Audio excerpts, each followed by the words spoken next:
एक व्यक्ति जब जन्म लेता है और उसके बाद कुछ बड़ा होता है, उसके बाद उसकी खुराक क्या होती है? भोजन के साथ साथ उनको शिक्षा भी चाहिए होता है, ज्ञान भी चाहिए होता है।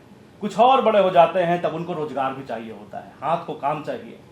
और यही छत्तीसगढ़ में हम देख रहे हैं कि शिक्षा, रोजगार, इन तमाम मसलों पर बातें चल रही है। बातें सियासी भी है और बातें कुछ अपनी मांगों को मनवाने की भी है।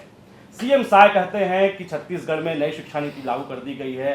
आज पालक और शिक्षक की बैठक भी हुई। 48,000 जो स्कूल हैं, जो विद्यालय हैं, वहां पालक शिक्षक आए, चर्चा किए, बातचीत हुई और खुद सीएम साय और उनकी पत्नी कौशल्या साय ये भी एक स्कूल में गए थे और उन्होंने वहां के कार्यक्रम को संबोधित किया और शिक्षा के महत्व पर प्रकाश डाला। लेकिन इस बीच साय का कहना था कि हम जो भी लोग डिग्री हासिल करेंगे उन सभी को नौकरी तो नहीं दे सकते, लेकिन एक स्किल दे सकते हैं, कौशल दे सकते हैं, ताकि उनके लिए रोजगार का निर्माण हो सके और खुद वो रोजगार कर पाए, अपनी आजीविका चला पाए। लेकिन हम आपको उस जशपुर के इलाके से अब सीधा रुख करवाते हैं बिलासपुर की ओर। और बिलासपुर में आधी रात को जो कुछ हुआ वो काफी चौंकाने वाला है। लोग सड़क पर बैठे थे, कुछ छात्राएं थी, कुछ युवतियां, कुछ युवक जो रोजगार चाहते हैं, जो प्रतियोगी परीक्षाओं की तैयारी में लगे हुए हैं। वो क्या कर रहे थे? वो मांग कर रहे थे कि हमको पढ़ाई करनी है लेकिन हम मजबूर हैं। ये मजबूरी कैसे पैदा हुई? वो मजबूरी पैदा हुई, एक केंद्रीय पुस्तकालय है बिलासपुर में, नूतन चौक के पास। उसमें काफी छात्र पढ़ते थे और उसमें फीस रखी गई थी 500 रुपए। अचानक उस फीस में वृद्धि होती है, ठेका बदलते ही उस फीस में इजाफा कर दिया गया। गुस्सा फूट पड़ा, क्योंकि बहुत सारे ऐसे छात्र होते हैं जिनके लिए महीना में 500 रुपए भी खर्च कर पाना काफी मुश्किल का काम होता है। उनके माता पिता या वे खुद कैसे जैसे तैसे पैसे इकट्ठा करते हैं, बचाते हैं और उसके बाद उस पैसे को अपने भविष्य के निर्माण में लगाते हैं। लेकिन अचानक से उस 500 रुपए को 1000 रुपए कर दिया जाए, 1500 रुपए कर दिया जाए, तब क्या स्थिति होगी? हो सकता है कि आपके लिए पैसे कम हो, लेकिन बहुत सारे ऐसे नौजवान हैं जिनके सपने तो काफी बड़े हैं, जिनके इरादे काफी मजबूत हैं, लेकिन उनकी जेब में पैसे नहीं हैं। और इसी वजह से वो छात्र आधी रात को अचानक से, जिस समय लोग नींद में होते हैं, वो अपनी इसी पढ़ाई को बदस्तूर जारी रखने के लिए जद्दोजहद करने में लगे थे।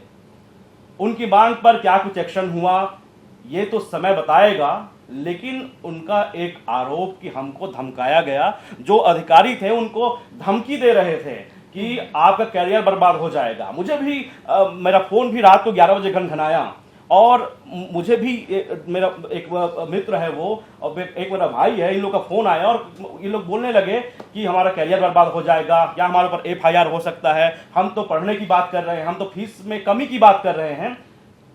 जब हमारे रिपोर्टर वहां पहुंचे तब सारा माजरा समझ में आया। आप भी सुन सकते हैं उन छात्रों का दर्द। फीस यहाँ पे सीधा 2 गुना से ज्यादा वृद्धि करके 500 से 1100 रुपए कर दिया गया है। और शासन से हम जब जाके ये विनती किया कि सर पुराने रूप से कर दीजिए, तो वो हमको वहाँ से भगा देते हैं। बिल्कुल नहीं पढ़ पाएंगे। अगर 700 फीस रहेगी तो अफोर्ड नहीं कर पाएंगे हम लोग। 500 तो बहुत मुश्किल से दे पाते हैं, वो भी 3-4 दिन देने में लेट हो जाता है सबको। और हम लोग कोई इलॉजिकल मांग नहीं कर रहे हैं। हम लोग नालंदा जो परिसर है, जो कि बहुत ही अच्छी लाइब्रेरी है रायपुर में, उस बेसिस पे मांग कर रहे हैं कि वहाँ की लाइब्रेरी जो है बहुत अच्छी फैसिलिटी वहाँ प्रोवाइड होती है और 24 घंटे ओपन रहती है और केवल 500 फीस है। 1 अगस्त से फीस बढ़ा के 1100 हुई है।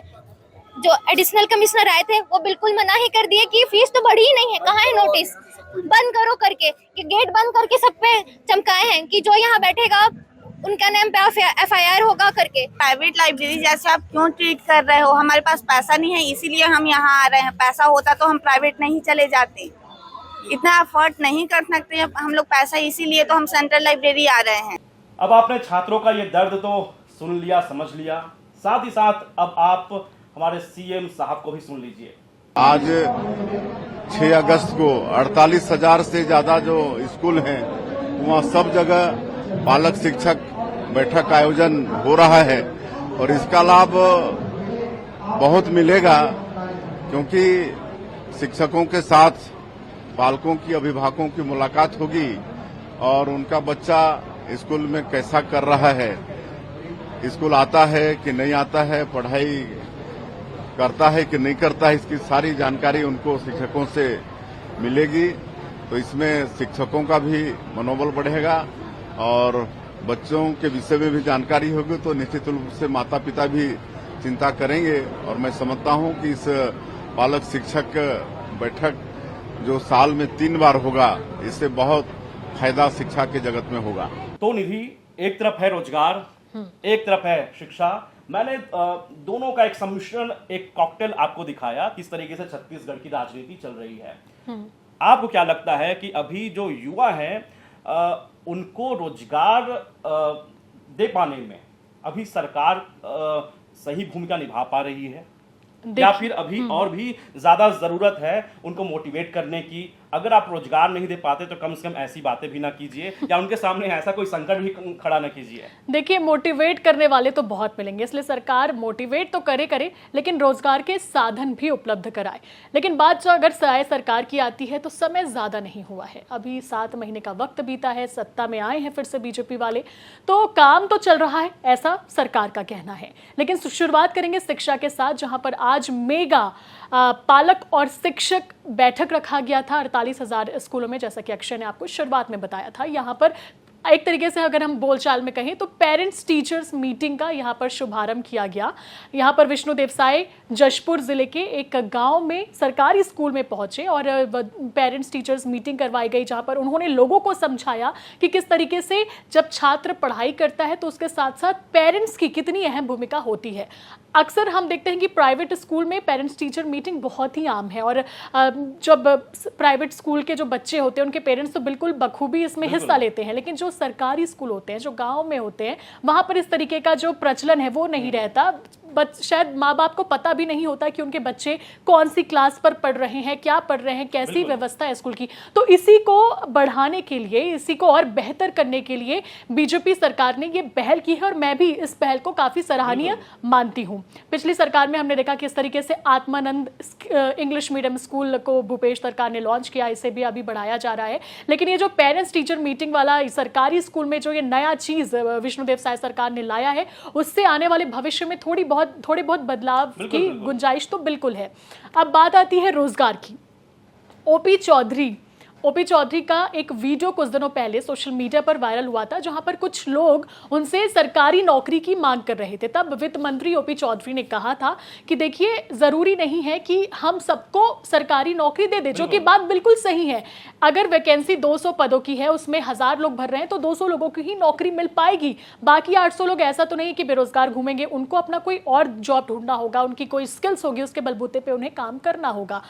अब समझिए, ओपी चौधरी जो जब कलेक्टर थे तो नालंदा परिसर उन्होंने बनवाया था, बिल्कुल। और वो कितना पॉपुलर हुआ था। इसी नालंदा परिसर की तर्ज पर विष्णुदेव सरकार ने पूरे प्रदेश भर में 22 नए लाइब्रेरी बनाने का ऐलान किया, और इस पर काम भी जारी है। लेकिन बिलासपुर की ये जो खबर है, उससे एक बार फिर से मन दुखी हो जाता है जब पता चलता है कि सेंट्रल यूनिवर्सिटी, सरकारी यूनिवर्सिटी आप समझ सकते हैं, यहाँ पर फीस सीधे बढ़ा दिया जाता है। हाँ, माफ कीजिएगा, सेंट्रल लाइब्रेरी है, जहां पर गरीब बच्चे पढ़ने आते हैं, हर तबके के लोग पढ़ने आते हैं। तो यहाँ पर फीस कुछ 300 रुपए SC ST वालों के लिए रखी गई थी, OBC वालों के लिए रखी गई थी, और जो जनरल कैटेगरी के बच्चे हैं उनके लिए 500 रुपए। अब ये होता है कि सेंट्रल लाइब्रेरी में टेंडर बदल जाता है। जैसे ही टेंडर बदलता है तो ये फीस 2 गुना कर दी जाती है। जो लोग 300 रुपए दे रहे हैं उनको अब 700 देने का फरमान आ जाता है, जो लोग 500 रुपए दे रहे हैं उनको 1100। अब ये बच्चे जो इस वक्त बेरोजगार हैं, प्रतियोगी परीक्षा की तैयारी कर रहे हैं, ऑलरेडी बहुत मेंटल प्रेशर है, एक ऐसा लाइब्रेरी जहां पर आके वो मन से पढ़ाई कर सकते हैं, वहां पर भी उन्हें इस तरीके से बोझ उठाना पड़े तो कितना मन व्यथित हो जाता है। और इसी वजह से ये जो छात्र हैं वो देर रात प्रदर्शन पर उतर आते हैं। लेकिन ये प्रदर्शन कोई हिंसक नहीं होता, बहुत ही शांतिप्रिय तरीके से बच्चे अपनी बात को रखते हैं। और इन्होंने ये भी बताया कि ये पुलिस के पास जाते हैं, पुलिस वाले परमिशन लेने के लिए, पर पुलिस वाले इन्हें मना कर देते हैं। इसके बाद एडिशनल कमिश्नर पहुंचते हैं, और उसके बाद बच्चों का आरोप है, छात्रों का आरोप है कि ये जो अधिकारी हैं वो उन्हें एक तरीके से धमकाते हैं कि अगर तुम लोग इस तरीके से प्रदर्शन करोगे तो FIR दर्ज कर ली जाएगी, तुम्हारा करियर खत्म हो जाएगा। तो आप समझ सकते हैं कि एक तरफ ये बच्चे सिर्फ अपनी पढ़ाई के लिए यहाँ पर प्रदर्शन पर लगे हुए हैं। तो दो तरीके की तस्वीर, एक तरफ जहाँ विष्णु देवसाई शिक्षा को आगे बढ़ाने के लिए ये कदम उठा रहे हैं, लेकिन दूसरी तरफ बिलासपुर से ये भी तस्वीर सामने आ जाती है। बिल्कुल, इस बीच मैं सिर्फ एक ही अपील करूंगा सरकार से, प्रशासन से, कि आप अगर बच्चों को, युवाओं को रोजगार मुहैया नहीं करा पा रहे हैं, कम से कम उनको पढ़ने दीजिए। देखते रहें छत्तीसगढ़ तक। नमस्कार, जय जोहार।